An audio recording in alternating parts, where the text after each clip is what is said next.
फिर ये अडानी और अंबानी को प्रॉपर्टी बचाने के लिए वहाँ बिल बोर्ड लिया। सरकार को देख के इस चीज को आंख लग रही है कि इनके पास इतना प्रॉपर्टी है, तो वो क्यों आया?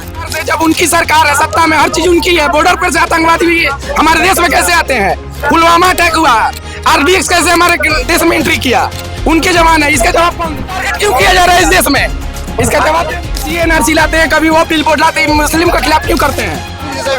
अनुरोध करते हैं कि इस बिल को जो है वो वापस लें, और जैसा पहले से चलता आ रहा है सदियों से, अभी भी वही चलता रहा। इसी यही कहना चाहेंगे, इसके पूरे विरोध करेंगे, इसको वापस लेना होगा मोदी जी को, इसका काला कानून। नहीं समझ पा रहे हैं वक्फ बिल क्या है और किस तरीके से वो आपके जमीनों को सरकार वहाँ हड़पना चाहती है, उनको जरा अगर आपको मालूम हो तो जरा। बेतिया जिला में मौजूद है, जो बिहार के बहुत चर्चित जिला है, और इस वजह से और ज़्यादा चर्चित हो जाती है जब यहाँ पे कोई आंदोलन वगैरह हो या फिर किसी भी मुद्दा को लेकर के वो यहाँ से नेशनल मुद्दा बन जाता है।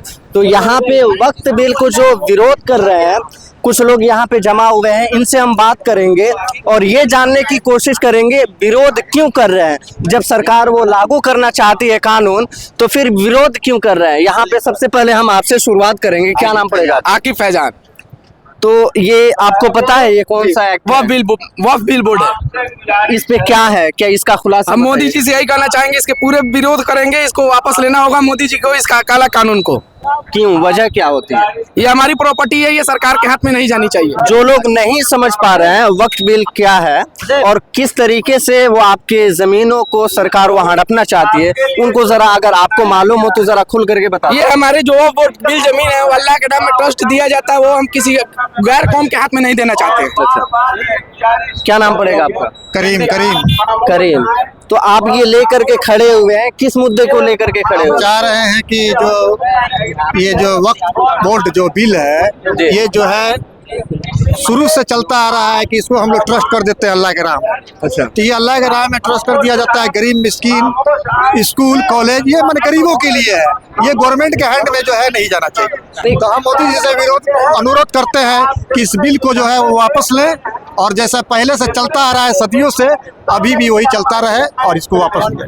कहा जा रहा है कि इस बिल को लाने में बहुत बड़ा योगदान रहा है नरेंद्र मोदी का। शुरू से चला आ रहा है, अंग्रेज के टाइम से चला आ रहा है, 1947 में देश आजाद हुआ, उस टाइम से चला आ रहा है। तो उस टाइम से जब अभी तक आ रहा है, तो इसमें क्या, इसमें संशोधन करने का कोई ये नहीं है, मतलब नहीं है इसका। कभी मोदी जी NRC लाते हैं, कभी वो बिल बोर्ड लाते हैं, मुस्लिम के खिलाफ क्यों करते हैं?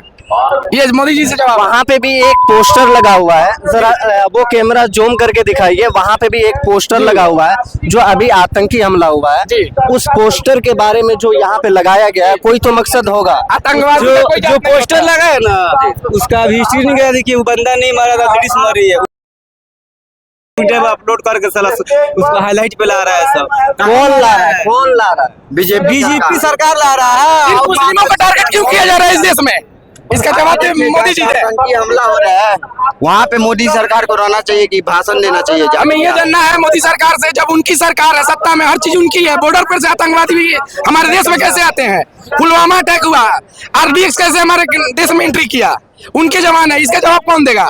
ये मोदी जी ना देंगे। तो कहीं ना कहीं आपके नीतीश चाचा है ना इसमें? नीतीश चाचा है, लावड़ा का चाचा पलटू चाचा है, नीतीश चाचा नहीं है, पलटू चाचा है। तो कहीं ना कहीं मुसलमान नीतीश चाचा पे विश्वास करता था, अभी विश्वास तो नहीं करता है। आज के डेट में किसी नेता पे विश्वास नहीं है, सारे नेता चोर है। अच्छा। BJP हो, कोई भी नेता, सारे चोर है। यहाँ पे मालूम है क्या होता है? जो नेता समझेंगे हिंदू मुस्लिम भाई है, उसी को हम जानते हैं, बाकी कोई नेता को नहीं जानते। चलिए, बहुत अच्छी बात है।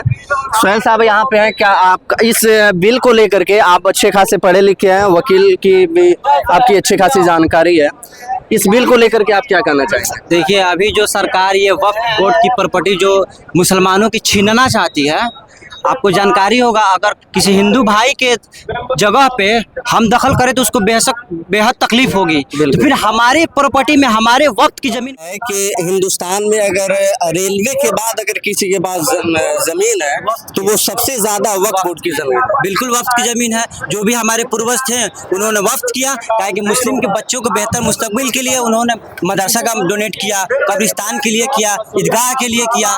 अभी 70% जो भी 70 से 90% जितना भी आप मस्जिद, मदरसा और ईदगाह और कब्रिस्तान देख रहे हैं वो सब वफ्त की ज़मीन में है, टोटल वफ्त में है। तो सरकार को देख के इस चीज़ को आंख लग रही है कि इनके पास इतना प्रॉपर्टी है तो वो क्यों आए आगे। इसके वजह से सरकार ने ये काला कानून बनाया है, जिसको लेकर आज हम लोग बेतिया बड़ा रमना में हम लोग प्रोटेस्ट कर रहे हैं। और इंशाल्लाह अगर सरकार नहीं मानी तो इससे बहुत बड़ा मजमा में हम लोग प्रोटेस्ट फिर ये अडानी और अंबानी को प्रॉपर्टी बचाने के लिए वहाँ बिल बोर्ड लाया जा रहा है। उनकी फैक्ट्री बैठाया जा सके, उनकी और भी जो भी उनका काम है, फैक्ट्री हो, टावर हो, जो भी हो, सब चीज करने के लिए उन्होंने आगे किया है। आम गरीबों मजदूरों की सरकार नहीं है, अडानी और अंबानी पूंजीपतियों की सरकार है। क्या लगता है आपको ये जो इतना बड़ा मजमा है, चारों तरफ दिखा सकते हैं आप, इतना बड़ा मजमा है, कहाँ तक ये सक्सेस हो सकता है? बिल्कुल 100% सक्सेस होगी अगर सरकार ये हमारी आवाज नहीं सुनती है। इतना मजमा के साथ अगर सरकार हमारी आवाज नहीं सुनती है तो हमको कानून पे विश्वास है, क्योंकि मैं भी एक एडवोकेट हूँ और मैं भी एक लॉ का स्टूडेंट हूँ, फ्यूचर एडवोकेट हूँ। मुझे न्यायाधीश पे पूरा यकीन है, सुप्रीम कोर्ट में हमारी केस चल रही है और इंशाल्लाह वहाँ से हमको कामयाबी मिलेगी। बहुत बहुत धन्यवाद। तो देखा